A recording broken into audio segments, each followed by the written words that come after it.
Hello there guys, welcome to another of my live videos, and on this video I'm going to give you an update on some more transfer news. As you all know, there is no football at least for 3 weeks because obviously all the football fixtures around the globe have been suspended due to the coronavirus and that. But I will still be doing 2 or 3 videos every day and that, giving you an update on the transfer news and obviously and there'll be lots of other things to definitely talk about. So I will be still doing my videos on a regular basis and that. So yeah, so I'm gonna give you some news regarding Jadon Sancho. Now I have been keeping up to date of what's been going on with Jadon Sancho on a regular basis. Now Manchester United are very confident that they can sign Jadon Sancho this summer, providing that we can get qualification for the Champions League for next season and that. But I did say, didn't I, revert back to what I said in my previous videos, that Manchester United do need qualification for the Champions League anyway to generate more money into the club and plus to attract players to the elite level. Don't forget, Ole Gunnar Solskjaer has recently come out and demanded Ed Woodward to take drastic action in the summer transfer window, and Solskjaer believes we need around 3 signings to be title contenders going on into next season. Possibly could even win the league next season if we were to get the right calibre players in at Manchester United. And don't forget, we haven't won the Premier League for 7 years. The last time we won it was back in 2013 in Alex Ferguson's last season. But like I mentioned, so far Solskjaer has enjoyed 3 transfer windows at Man United and he has recruited 5 players in. But I do believe that Solskjaer will be given at least one more transfer window to see who else he can recommend in. Some people believe if we don't qualify for the Champions League, then maybe Ole Gunnar Solskjaer will not stay at Manchester United. Maybe he could still stay at Manchester United, but obviously now if the season isn't to resume, could Solskjaer, not stay at Manchester United and that. So that is very, very debatable. But I'd love, revert back to what I said about Jadon Sancho, I'd love Manchester United to sign Jadon Sancho in the summer. Obviously, Manchester United are not only the team that have been in for him. Don't forget, Liverpool have expressed their interest. Also, Chelsea have expressed their interest. Real Madrid have expressed their interest. Now, don't forget the Borussia Dortmund CEO. He came out recently and he actually reiterated saying that if Jadon Sancho wants to leave Borussia Dortmund, he will discuss a transfer basically in that.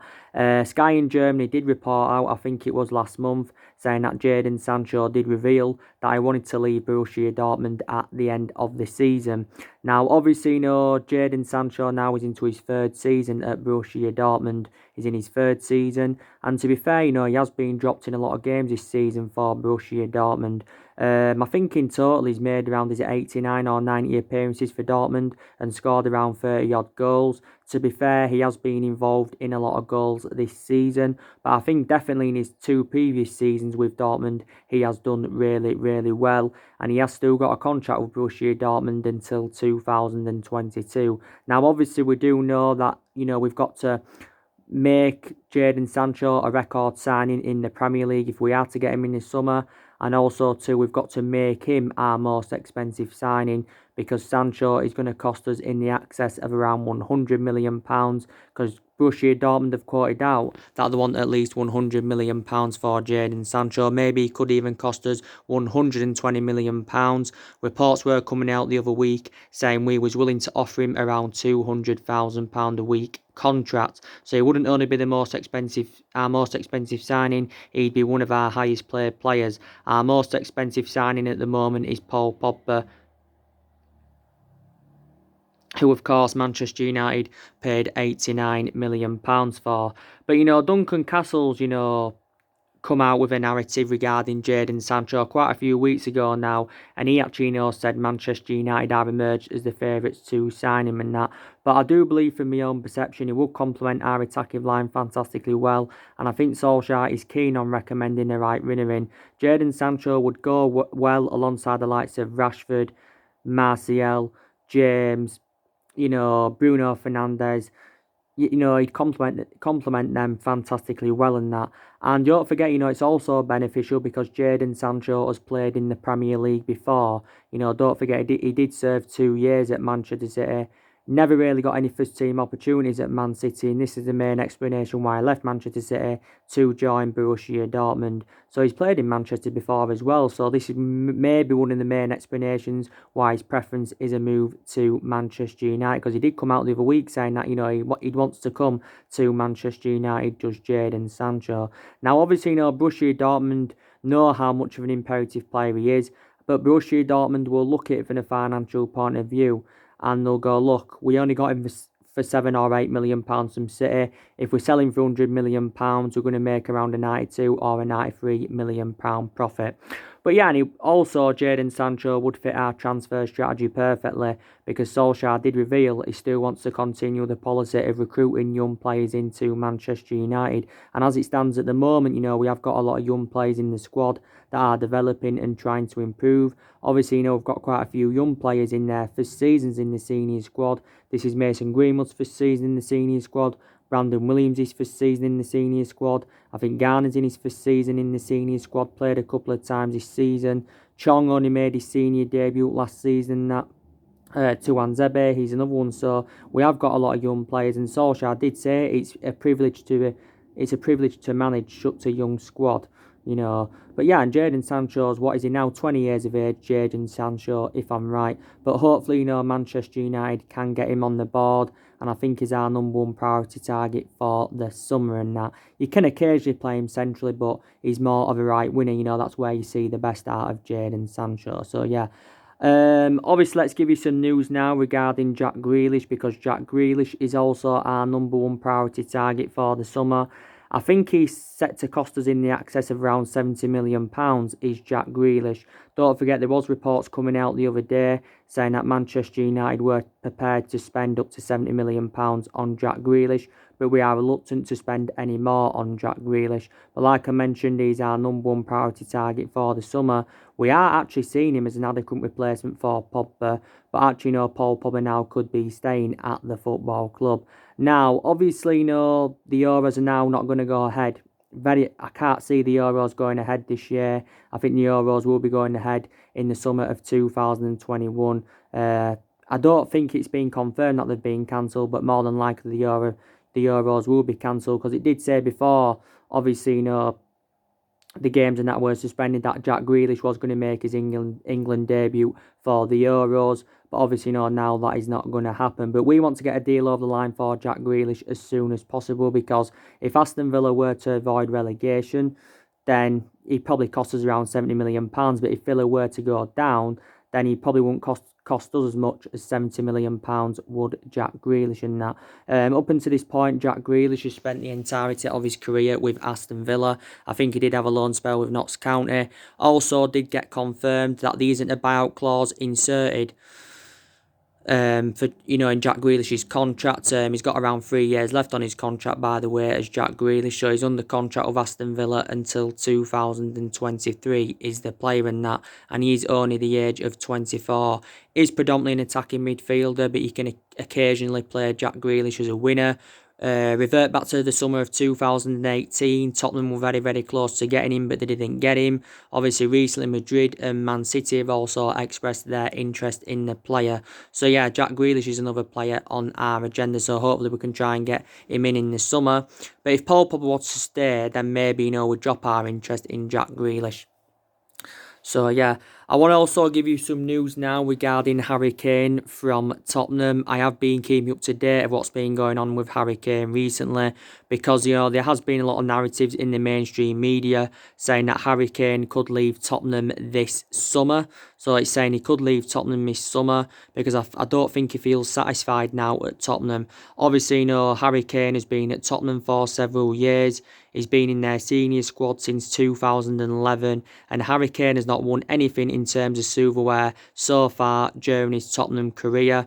And obviously, if Tottenham do fail to qualify for the Champions League this season, that means Jose Mourinho's only got £50 million to spend in the summer. And Tottenham can't win anything, by the way, in terms of silverware this season, because they're not in the Champions League. They got knocked out by Leipzig. They're not in the FA Cup. They got knocked out by Norwich. So obviously, if the season is to resume, they'll be hopeful that they can either get fourth or fifth, can Tottenham. But like I mentioned with Harry Kane, I don't see him coming to Manchester United. I'm very sceptical about it. It also recently says that Manchester City have expressed their interest in Harry Kane. Now, it has been revealed how much Harry Kane would cost, and I think it would cost in the 150 odd million pound range if Tottenham were determined to sell him. I think at one point Harry Kane was valued at around 200 million pounds. So, like I mentioned, yeah, he's been at Tottenham for several years. I think he scored like 181 goals in all competitions, in over 200 odd appearances. I think in the Premier League alone, he has scored 136 goals in the Premier League for Tottenham. Don't forget, in the summer of 2018, Harry Kane signed a new 6-year deal with Tottenham. So now, obviously, he's got 4 years remaining on his current contract as Kane. But yeah, from now on, he won't spend the entirety of his career with Tottenham. I can definitely assure that. But maybe I don't think he'll continue his playing career in the Premier League. I think he could either go to Real Madrid or maybe Barcelona, because Barcelona went in for Harry Kane in the past. Don't forget, he could even go to Italy, because Juventus are now orchestrating on getting Harry Kane in. Reportedly, they're orchestrating on putting Harry Kane as a putting Harry Kane alongside Cristiano Ronaldo as their number 9. So this is what Juventus are planning to do. Don't forget, Harry Kane, as he had several loan spells. He was on loan with Leyton Orient, Millwall, Norwich and Leicester, so there was his loan spells, and he's still, 26 or 27 years of age. Kane's been out of a hamstring injury for around 2 months now. He's been out of a hamstring injury, is Harry Kane. It did say the other week he was actually, back in training, was Harry Kane. But yeah, I can see him, definitely leaving Tottenham, but I'm very sceptical that he'll come to Manchester United, because we are in search for a centre forward, because obviously, we lost Lukaku last summer to Inter Milan.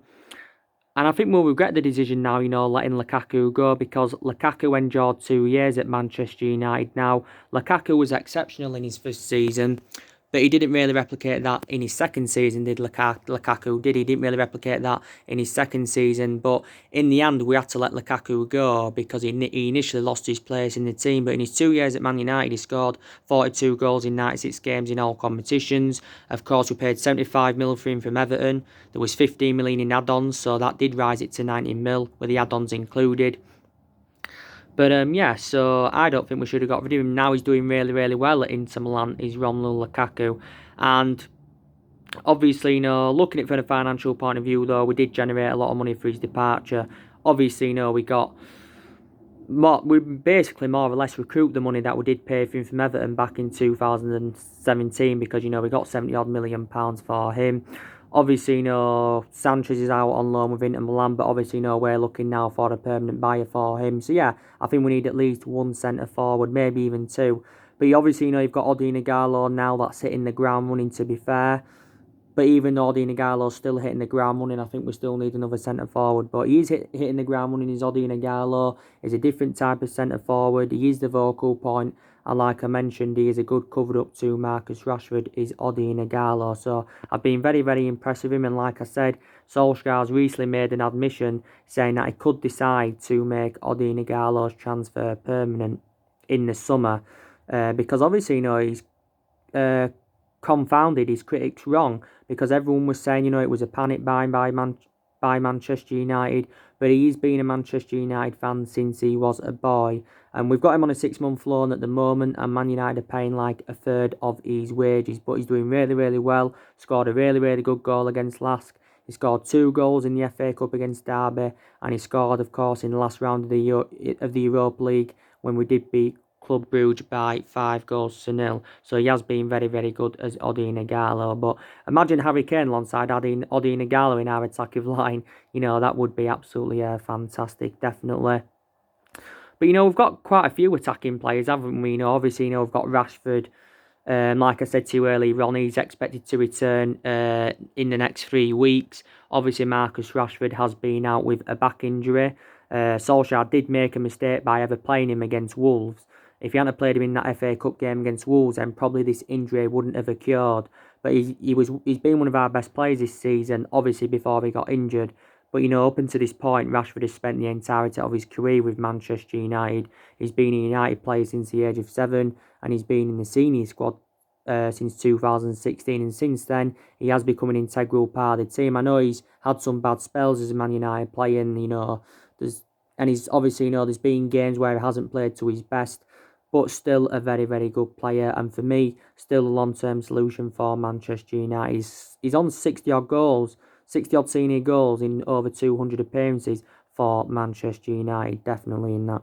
So yeah, and obviously, Martial's another attacker we've got. Obviously, like I mentioned, he's been playing in that number 9 role this season as Martial, even though he is predominantly a left winger. But some people say reverting back to left or keeping number 9. He's sustained quite a few injuries this season as Anthony Martial, so that he's really taken its toll on him. Had a really, really good game last week against Manchester City. Good to see him get his name on the score sheet and that. And he's had some bad spells as a Man United player, as Anthony Martial. He's recently confounded his critics Ron. Same perception of what I've got of Igalo. But yeah, he's been subjected to transfer speculation in the past, and Martial's now into his 5th season at Manchester United. I think one of his best seasons was his debut season when we got him under Louis van Gaal and that. James, he's another attacking player we've got. He hasn't been so good in the last month as Daniel James, but I do believe from my own perception that Solskjaer has been overplaying Daniel James. When we did sign him from Swansea, I expected him to obviously, get game time under his belt, but I didn't expect him to play as many games to the extent as he has done, so I am surprised in that aspect. But like I said, maybe he does need a rest. He did miss the 2 previous games.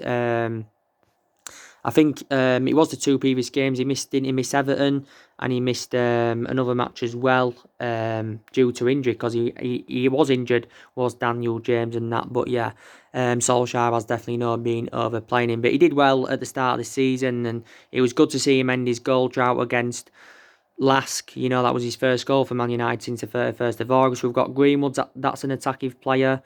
Definitely the long-term solution for Man United is Greenwood. So we have got quite a lot of attacking players, but I still believe Manchester United do need at least another centre forward, and I think we also need another central midfielder and that. But yeah, and obviously, I've been keeping up to date of what's been going on with Jude Bellingham. He's been another player on Manchester United's agenda. I gave him my overarching view on Jude Bellingham, didn't I? And I just don't think he's ready for the Premier League as yet. I don't think he's got the minerals to come and succeed in the Premier League as Jude Bellingham. I think he needs at least another season in the Championship, to gain more experience, because Jude Bellingham is inexperienced at the moment. He is only at the age of 16. This is only his first season in the Championship with Birmingham. He made his senior debut at the age of 16 and 38 days, the youngest player to ever represent Birmingham, but he has played on a regular basis this season as Jude Bellingham, and to be fair, he has become an integral part of their team, but he is not Premier League standard yet. He needs another season in the Championship. Jude Bellingham's only on £145 a week at the moment because he has not yet signed his professional contract.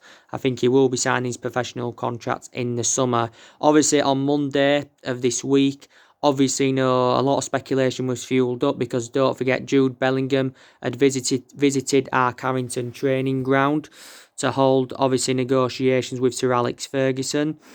Ferguson, I think, tried to persuade him to come to Man United in the summer or, whenever. And also, too, Jude Bellingham's parents had negotiations with our executives, at Manchester United. I think he's valued at around £30 million. If he is to, get even better, he could even cost more than £30 million. Borussia Dortmund and Chelsea and Liverpool have also expressed their interest in Jude Bellingham. But like I mentioned, he is only at the age of 16. So he's been another player on our agenda. So obviously, say we got Sancho and Jack Grealish in the summer, disregarding the other players we're in for, that would cost us nearly in the region of £200 million for Sancho and Grealish. Put Harry Kane into the equation, he'd probably cost us over £100 million, probably £150 million, so that's £350 million on 3 players. Jude Bellingham around £30 million, that's £380 million there on 4 players and that. So I think Man United are going to spend a substantial amount in the summer on bringing more players in and that. But like I mentioned on my previous videos to you, didn't I? I mentioned that we don't only need to see more incomings this summer, more players are expected to leave Manchester United. I expect us to get rid of around 4 or 5 players this summer. Solskjaer's come out and said, the players who could leave Man United in the summer. I definitely expect Jesse Lingard to leave. I expect Andres Pereira to leave because they are two liabilities and they are two players that have, lost their place in the team following the arrival of Bruno Fernandes. So they're two players I think will be moved on. Possibly Chris Smalling will be moved on. Obviously he's on loan at Roma at the moment, but I think Roma may, end in negotiations with Man United after his loan to try and make his transfer permanent. Smalling did endure 9 years at Manchester United, so he was a long-term player. Same with Rojo. I think we'll try and get rid of him on a permanent transfer. Obviously, he's on loan at Estudiantes at the moment. And Rojo did serve a good 5 or 6 years with the club, Man United. We got him from Sporting Lisbon, but did sustain quite a few injuries as a Manchester United player. So I think he's another player that, we're going to move on. I also do believe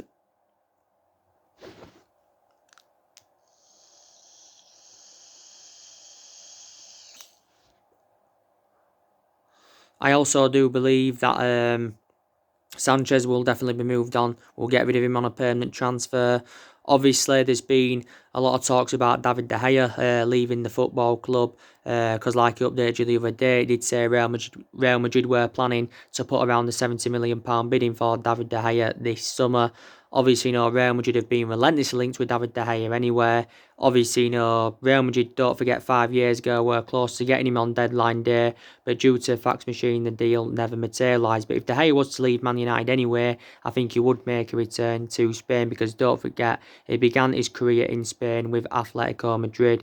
And now, of course, there's been a lot of rumours emerging out saying David De Gea could lose his place in the team when Dean Henson does return from his loan spell with Sheffield United. So it's basically said Dean Henson could become our number one goalkeeper. But David De Gea has been a long servant at Man United. He's now into his 9th season at the club, so he has now nearly been here a decade. Don't forget, last September he committed his future in Man United by signing a new long-term contract with the club. He signed a 4-year deal with an option of a further year, and he is on now £375,000 a week. So he is the highest paid at the club and the highest paid goalkeeper in the world in that. But I've still got to admire him because overall he's had a really, really good career with Man United and he's still regarded as one of the best goalkeepers in the world. But I think De Gea has been a liability, at least in the last year and a half or so, reflecting on the calamitous mistakes he has made. But De Gea has won everything here domestically.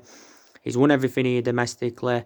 He's won the club's player of the year 4 times out of the past 6 seasons, reflecting on his good run of performances. And he's made nearly 400 appearances now for Man United in all competitions. And I still think we can get in the £70 million range for him, even though he hasn't been his best in last year and a half or so. But we'll definitely get a lot more than what we paid for him if we do sell him, because we were paid £17 million for him from Atletico, was it Madrid, back in 2011 and that. But he's enjoyed a really, really good career with the football club. And he's, 28, 29 years of age now, David De Gea.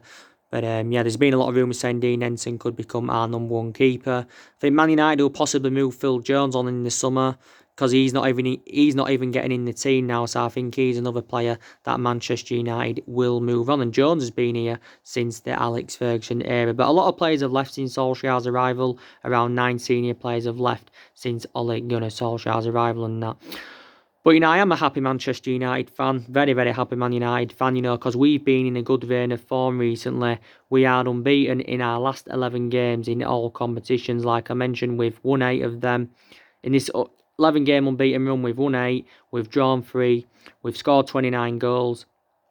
We've kept 2. We've only conceded 2 goals. And we've kept 9 clean sheets. So that is very, very impressive. And this is our best run of form since Ole Gunnar Solskjaer was the interim manager. Because don't forget, when Solskjaer was the interim manager, he won his first 8 games at Manchester United. Won 10 games out of 13 in the league. And then he won 14 out of 19 in all competitions. And of course, that was enough to give Ole Gunnar Solskjaer the job on a permanent basis and that. But yeah, like I mentioned, we have been in a good vein of form and that.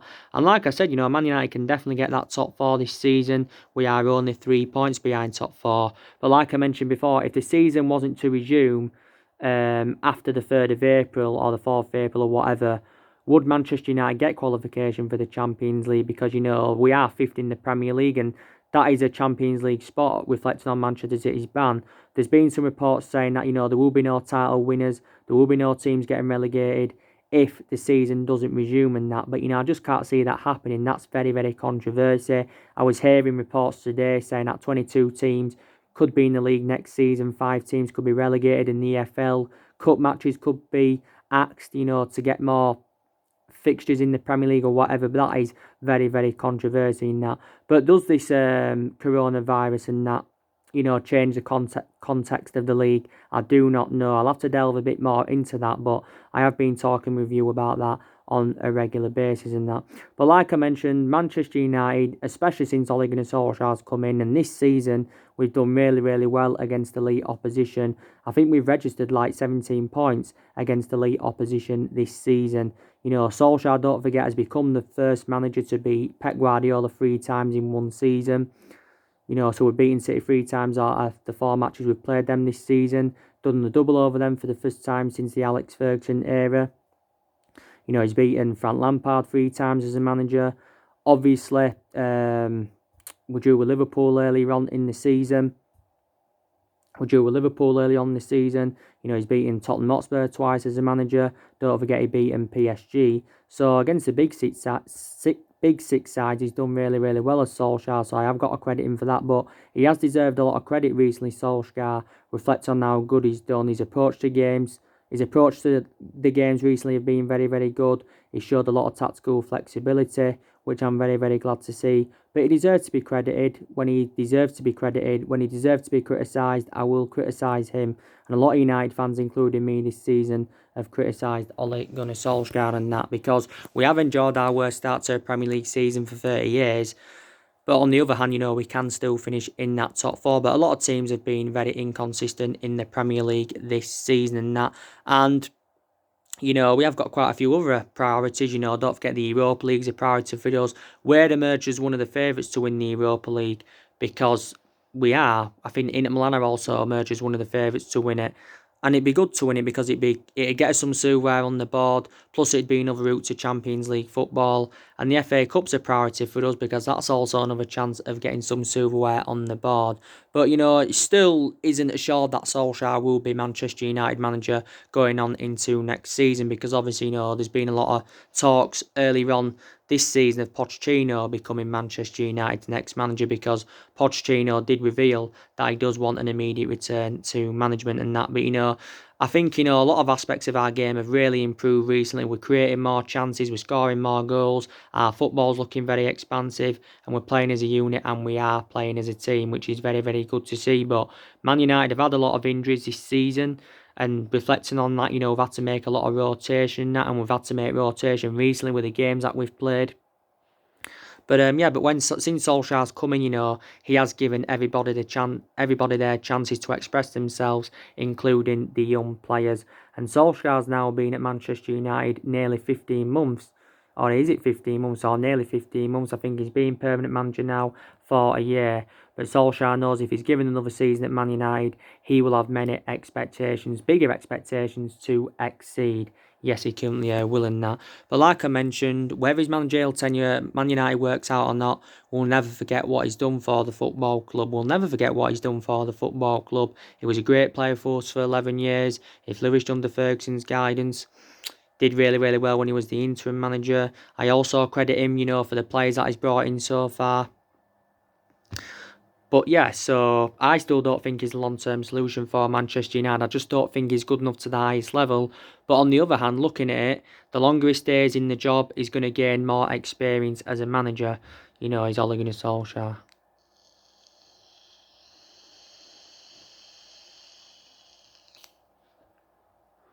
But obviously, reflect on this coronavirus now anyway. He faces a new unprecedented challenge, does Ole Gunnar Solskjaer and that. So it's going to be interesting to see how, if the season does resume, how we're going to go on.